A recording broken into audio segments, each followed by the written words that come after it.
Brian, this season was supposed to be a fresh start for the Lakers. Kobe was retired, Luke Walton coming in as head coach, and here we are. They've lost 6 of their last 7.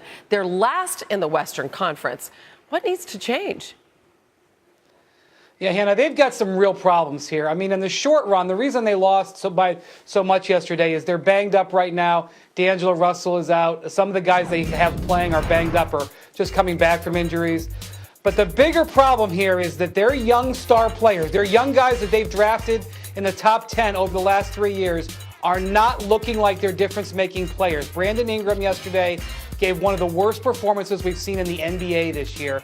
Julius Randle has been okay, but not great. And D'Angelo Russell has been generally uneven. And the problem, Hannah, is they're in a position where they have to evaluate their season.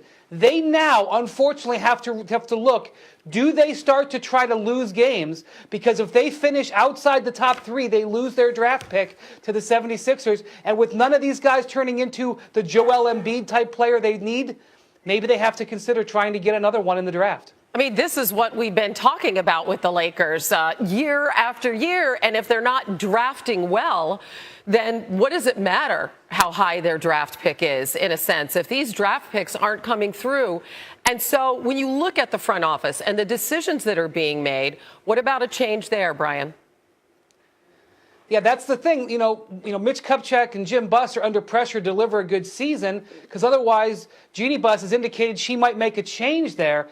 But Hannah, here's why they have to look at the draft. The new collective bargaining agreement is going to make it very tough for the Lakers to attract a superstar player in free agency. The new rules have basically shut it down. And frankly, they've struck out in free agency the last 3 years anyway. The only prudent way forward is by the draft.